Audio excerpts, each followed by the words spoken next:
اعوذ باللہ من الشیطان الرجیم بسم اللہ الرحمن الرحیم۔ اللہ تبارک و تعالیٰ کے نام سے شروع جو بڑا مہربان اور نہایت رحم کرنے والا ہے۔ دنیا کی تاریخ میں ایسے بہت سارے بادشاہ اور فرعون گزرے ہیں جن کو ان کی بادشاہت اور دولت کے نشے نے مغرور بنا دیا اور وہ تکبر میں آ کر خدائی کا دعویٰ کر بیٹھے۔ یہ بدبخت لوگ اپنے بے شمار مال و دولت اور بادشاہت کے نشے میں بدمست ہو کر اللہ تبارک و تعالیٰ کی وحدانیت کو للکارنے لگے اور معاذ اللہ خدائی کا دعویٰ کر بیٹھے۔ اس کے باوجود بھی اللہ تبارک و تعالیٰ نے ان کی طرف بے شمار انبیاء کرام کو مبعوث فرمایا اور ان کو ہدایت کی طرف بلایا، لیکن یہ بدبخت لوگ اپنی سرکشی اور انا پر اڑے رہے اور اللہ تبارک و تعالیٰ کی وحدانیت کا انکار کرتے رہے۔ پھر جب یہ لوگ قابل ہدایت نہ رہے تو اللہ تبارک و تعالیٰ نے ان بدبخت لوگوں کو عبرت کا نشان بنایا اور ان لوگوں کو تباہ و برباد کر کے رکھ دیا اور ان لوگوں کے نام و نشان کو صفحہ ہستی سے مٹا دیا۔ اللہ تبارک و تعالیٰ نے ان جھوٹے خدائی کے دعوے داروں کو ایسی عبرت ناک موت دی کہ آج بھی لوگ ان سے عبرت حاصل کرتے ہیں۔ پیارے دوستو، خدائی کا دعویٰ کرنے والے بدبختوں میں سے ایک بدبخت شداد بھی تھا جس نے اللہ تبارک و تعالیٰ کی وحدانیت کو للکارا اور سرکش اور نافرمان ہو گیا۔ پیارا دوستو، شداد کون تھا اور کس طرح اس نے اللہ تبارک و تعالیٰ کی نافرمانی کی اور خدائی کا دعویٰ کیا، اور کس طرح اس نے دنیا میں اپنی جنت تیار کی اور اس کی بنائی جانے والی جنت کتنے سالوں میں تیار ہوئی، اور پھر اللہ تبارک و تعالیٰ نے اس بدبخت کو کس طرح دنیا کے لیے عبرت کا نشان بنایا اور اس بدبخت کا انجام کیا ہوا، اور پھر کس طرح ملک الموت علیہ السلام نے دردناک طریقے سے اس کی روح قبض کی۔ پیارے دوستو، ان تمام تر سوالات کے جوابات قرآن و حدیث کی روشنی میں آج کی اس ویڈیو میں ہم آپ کو بتائیں گے، لہٰذا آپ سے گزارش ہے کہ ہماری اس ویڈیو کو اینڈ تک ضرور دیکھیے گا۔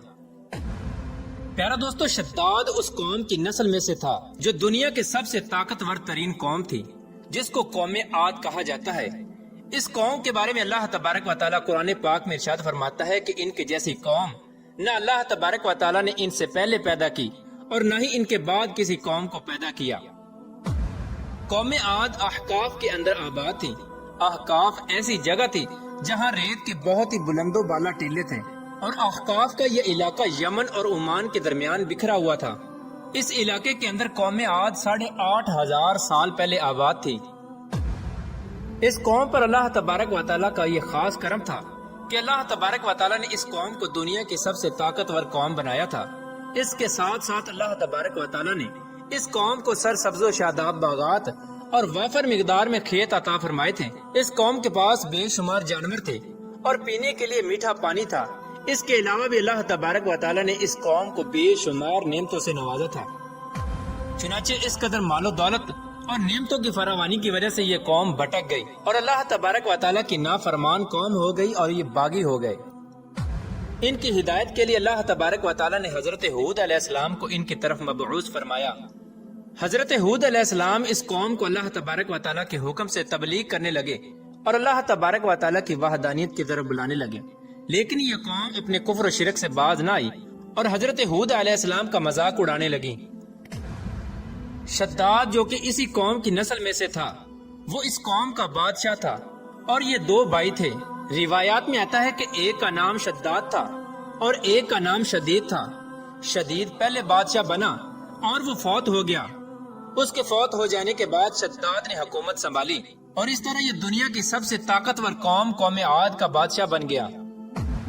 پیارے دوستو، شداد ایک وسیع و عریض سلطنت کا بادشاہ تھا۔ شداد کی یہ بادشاہت یمن سے لے کر عراق تک اور بعض روایات کے مطابق ایران تک پھیلی ہوئی تھی۔ شداد نے اپنی طاقت کے زور پر بڑے بڑے بادشاہوں کو اپنے زیر کر لیا تھا۔ چنانچہ اس بدبخت کو حضرت ہود علیہ السلام نے سمجھانے کی بہت کوشش کی، لیکن اس کا دل بھی بند تھا۔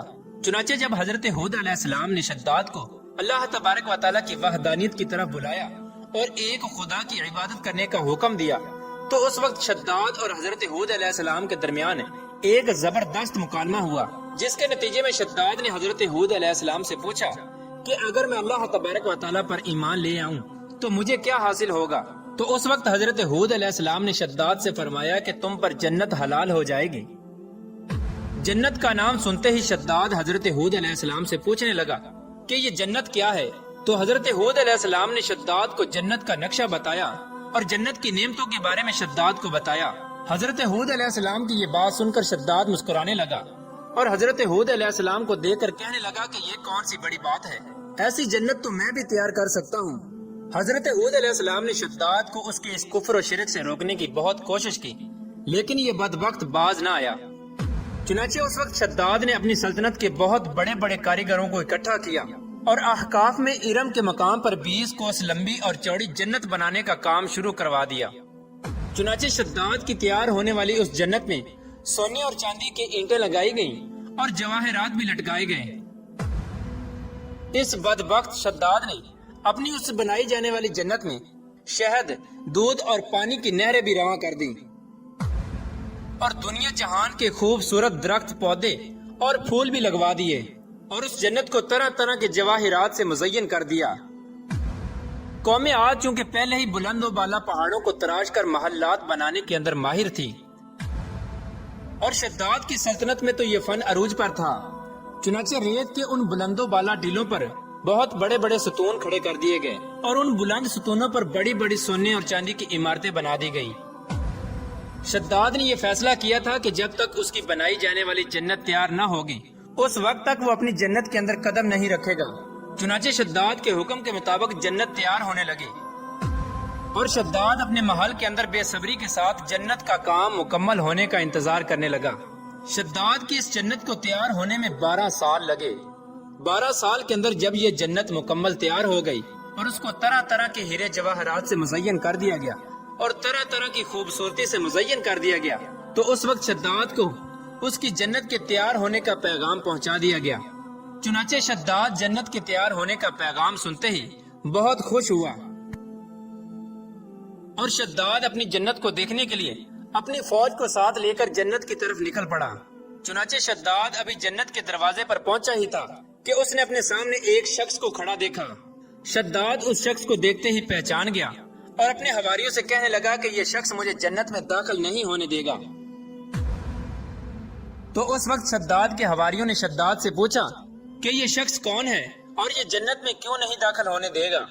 تو اس وقت شداد نے اپنے حواریوں سے کہا کہ یہ ملک الموت علیہ السلام ہے جو کہ میری روح قبض کرنے کے لیے آئے ہیں اور یہ مجھے جنت میں داخل نہیں ہونے دیں گے۔ اس وقت شداد بدبخت ملک الموت علیہ السلام سے عرض کرنے لگا کہ مجھے صرف اپنی جنت میں قدم رکھنے کی مہلت دے دی جائے، لیکن اللہ تبارک و تعالیٰ کی طرف سے مقررہ فرشتے نے جواب دیا کہ مجھے اللہ تبارک و تعالیٰ کی طرف سے حکم ہے کہ میں تجھے تمہاری جنت کے اندر قدم نہ رکھنے دوں۔ شداد ملک الموت علیہ السلام کے سامنے بہت رویا اور گر گڑایا، لیکن ملک الموت علیہ السلام نے اللہ تبارک و تعالیٰ کے حکم کی تکمیل کرتے ہوئے شداد کی روح قبض کر لی۔ چنانچہ شداد کی موت کے بعد حضرت جبرائیل علیہ السلام نے ایک زوردار چیخ ماری اور شداد کی بنائی ہوئی ساری جنت زمین کے اندر دھنس گئی اور غائب ہو گئی۔ شداد کی اس عبرت ناک موت کے بعد حضرت ہود علیہ السلام نے قوم عاد کو 12 مرتبہ سمجھایا، لیکن قوم عاد باز نہ آئی۔ حالانکہ شداد کا یہ انجام قوم عاد کے لیے کافی تھا، لیکن جب انسان کی عقل پر غرور کا پردہ ہوتا ہے تو چاہے شداد ہو یا شدید، اس کو کسی کام کا انجام دکھائی نہیں دیتا۔ حضرت ہود علیہ السلام نے قوم عاد کو شداد کا انجام بتا بتا کر ڈرانے کی کوشش کی، لیکن قوم عاد باز نہ آئی اور اسی طرح اللہ تبارک و تعالیٰ کی نافرمانیاں کرتی رہی، یہاں تک کہ حضرت ہود علیہ السلام مایوس ہو گئے۔ اس وقت جب قوم عاد قابل ہدایت نہ رہی تو اللہ تبارک و تعالیٰ نے حضرت ہود علیہ السلام کو حکم دیا کہ وہ اپنے ساتھیوں کو لے کر اس علاقے سے چلے جائیں۔ اللہ تبارک و تعالیٰ کا یہ حکم پاتے ہیں حضرت ہود علیہ السلام نے اس وقت آخری مرتبہ اپنی قوم کو سمجھانے کی کوشش کی، لیکن وہ لوگ پھر بھی باز نہ آئے، تو حضرت ہود علیہ السلام اپنے ساتھیوں کو لے کر اس علاقے سے روانہ ہو گئے۔ چنانچہ ان کے جانے کے بعد اللہ تبارک و تعالیٰ نے قوم عاد پر خوفناک آندیاں مسلط کر دی۔ اللہ تبارک و تعالیٰ کی طرف سے آنے والی وہ خوفناک آندیاں اور طوفان 7 راتیں اور 8 دن تک چلتی رہیں، یہاں تک کہ وہ پوری قوم اپنے بلند ستونوں اور سونے اور چاندی کی عمارتوں سمیت زمین کے اندر دنسا دیے گئے اور غرق کر دیے گئے۔ اور اللہ تبارک و تعالیٰ نے اس قوم پر اس قدر دردناک عذاب نازل فرمایا کہ اس قوم کا نام و نشان تک نہ رہا۔ جس وادی کے اندر بڑے بڑے بلند و بالا محلات تھے وہ تمام کی تمام وادی ایک ریت کے صحرا کے اندر تبدیل ہو گئی۔ قوم عاد کے اس علاقے کو اللہ تبارک و تعالیٰ نے اس طرح زمین کے اندر غرق کر دیا کہ وہاں پر صرف اور صرف ریت کے ٹیلے باقی بچے اور کسی بھی چیز کا نام و نشان نہ بچا۔